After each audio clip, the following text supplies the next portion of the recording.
Well, um, Vikings defense might be really good because, yeah, this is a thing. I go to sleep last night. I'm sleeping in my race car bed, enjoying my sleep, watching Jake Browning throw touchdowns in the snow, right? And I'm just enjoying my sleep. I wake up to 63, actually, no, probably 70 notifications from my group chat. And, all of them is, what is the Raiders? Because, bro, they got two defensive touchdowns. Okay? Two defensive touchdowns in this game. And five offensive touchdowns. I am just baffled by watching this over. I just finished watching it, by the way, the last 3 hours of my life. I finished watching this game. And my takeaway is one thing, okay? Number one, the Vikings defense might be legit.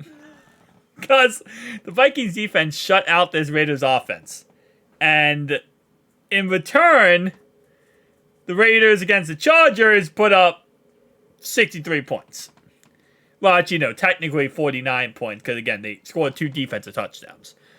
On a real note, though, yeah, I think the Chargers just suck, in all honesty. Their defense is absolutely horrendous. And, you pay Justin Herbert the money you pay him, because without Justin Herbert, I mean, they turned the ball over 5 times in this game. This was absolutely a laughing stock by the Chargers in this game. And I think if they had Herbo, they don't turn the ball over 5 times, first off, and they probably make this a competitive game. But because they don't have Justin Herbert, yeah, this is kind of a nothing burger. And this is why we have to even more appreciate, Jake Browning here, because Jake Browning, this is what could have happened. Okay? This is what we could be watching every single week for the Bengals if Jake Browning wasn't as good as Jake Browning is.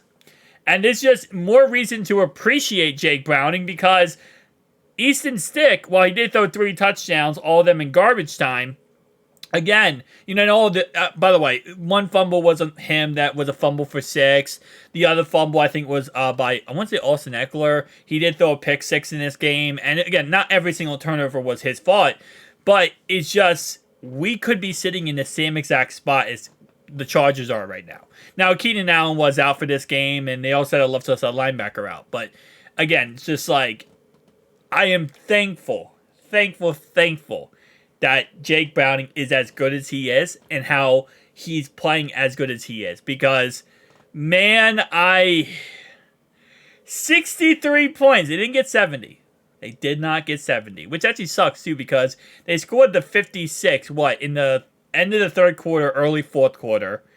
And then going into the fourth quarter, they did score this with a pick 6. Well, actually, no. The last touchdown was not a pick 6. It's 56 points was a pick 6, I believe.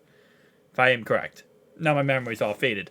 Again, they scored so many points, man. But my point is, though, Jake Browning could be so much worse. And again, Chargers fans, for those who doubted paying Justin Herbert as much money as you guys did, this might be a wake-up call that you didn't pay him enough. Because he is your team. He is everything on your team. And it even makes more kind of arguments that without, Joe Burrow, we are still successful and we are still going to be a playoff team. But again, keep in mind, Chargers, they don't have, obviously Jamar Chase. They don't have T. Higgins. They don't have Tyler Boyd, Joe Mixon. They don't have all these guys, right? They do have Austin Eckler, who is a really great running back, obviously one of the best in the league. But outside of that, they had their first-round draft pick, Quentin Johnston, who has been kind of a bust for them, in all honesty. They probably should have went with Zay Flowers over him. But other than that, their defense has always been trash. And, yeah, this team... Man, I don't even know what to say about this game other than the fact that, I'm hoping this is just the Chargers sucking and not the fact that the Raiders offense is this good and the Vikings defense is that good. That's what I'm hoping at this point. Because they have scored actually some good points on a lot of these teams this year. I mean, 17 against the Chiefs. They put up 13 against the Dolphins. 16 against the Jets. 30 against the Giants. 14 against the Lions. Okay, never mind. They haven't played anyone good. I mean, no, obviously the Chiefs are good. Dolphins are good, don't get me wrong. And I think the Jets are kind of iffy. This team got absolutely exposed, right? Patriots, they suck. Bears, they are actually somewhat a team. Packers, kind of intermediate. They lost to the Chargers earlier this season with Herbo in there. They lost to the Steelers. They lost to the Bills. So I'm going to throw this up to, it's a Thursday night game. It's a nighttime game, so crazier things happen. And the Vikings don't have that good of a defense. I know the Vikings have a good defense. I don't think they have, we shut out a team that's a good offense type of defense. This is without Jimmy G, too. Aiden O'Connell. I'm just baffled, man. 4 touchdowns, 1 touchdown for Jacoby Myers. Zamir Wright, 69 yards a touchdown. Amir Abdullah, I didn't even know he was still in the league. Brandon Bolden, the old Patriots running back. How is he still in the league? 101 yards for Devontae Adams, Trey Tucker. Like, these guys, this was a bloodbath. This was so bad of a game. And it even makes more questions now sparking up, because now the rest of this, year, it's pretty obvious now. The Bills are going to beat the Chargers, and the Bills, obviously, if they get, the more wins they get, the closer they get to playoffs, the more they knock us out of the playoffs. So if they beat the Cowboys this week, the Bills are going to be a real problem for us. They're going to be a real issue. Now, we beat them head-to-head, but it doesn't really matter at this point, because if they get more wins, they're going to be ahead of us. And this also means they're probably going to give the Broncos a free win.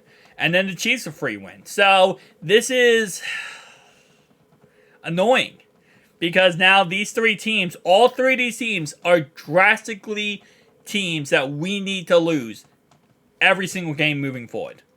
And all 3 of these teams are going to get W's pretty much, because the fact the Chargers are that bad with, their Easton Stick and quarterback.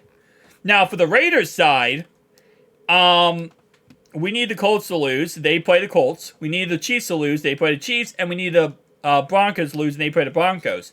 It's very possible that they could beat either the Broncos or the Colts. I don't think they're going to beat the Chiefs, but this isn't Las Vegas against the Broncos. The Broncos-Raiders, rivalry, the last 7 years, the Raiders have beaten them. So it's possible that the Raiders could beat them again in Week 17 here, or Week 18, and they could also beat the Colts, and they could also, again, beat they could beat the Chiefs. I don't think they're going to, but they potentially could. What's going on with Jimmy G? Is he out for the season or something? I have not been following up with him. No, they benched him. Holy crap. Have not announced starting against quarterback. What happened to Jimmy G? Raiders bench quarterback for rookie quarterback. Okay. Well, I did not even realize that. I've not been following the Raiders tragedies that much, especially with our tragedies that we're trying to get through this season. But that is insane. So they benched him, and he's not even hurt. Wow. I mean, after this game, there's no way in heck you're going to put him back in any way.